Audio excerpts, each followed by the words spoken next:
பாண்டியா, உனக்கே தெரியும் நான் பொண்டாட்டி பிள்ளை இல்லாதவன். சைவ முதலியார் மாமி இருக்காங்களே, அவங்க பிராமண ஆளுங்கோ. உனக்கு சைவம் சமைக்க சொல்லோ, எனக்கும் கொஞ்சம் சேர்த்து சமைக்க சொல்லுப்பா. அதெல்லாம் நான் கமிட் பண்ண முடியாது. நீ என்ன அதுக்கு கமிட் பண்ணிக்கிற? மாமி தானே கமிட் பண்ண சொன்னேன். ஐயோ, என்ன விளைச்சோ? ஐயோ, மாமி ஊந்துட்டாங்கோ. ஐயோ, பொம்பளை குளிக்கிறாங்க முதலியார். சத்தம் கேட்டுதே. சத்தம் போட்டு குளிக்கிறாங்க. ஐயே, அரப்பு போட்டு குளிக்க சொல்லுப்பா, கலர் தூக்கும். என்ன முதலியார் நீங்க பாக்க போற? நான் பொம்பளை தானே. அவங்க ஆம்பளைனாலே ரொம்ப வெக்கப்படுவாங்க, ரொம்ப கூச்ச சுபாவம், தொட்டாலே இப்படி ஆயிடுவாங்க. நான் கேட்டு சொல்றேன், என்ன ஆச்சு மாமி?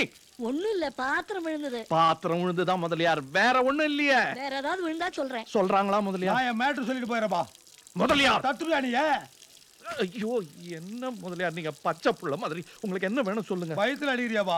சரி, உங்களுக்கு அந்த விஷயம் தானே, நான் கேட்டு சொல்றேன். அவங்களுக்கு கூச்ச சுபாவம் முதலியார். இதுல இருந்து என்ன தெரியுது? என்ன? எனக்கும் மாமிக்கும் ஒரே சுபாவம், கூச்ச சுபாவம். சோ ஒண்ணும் இல்ல. போய் உட்காருங்க.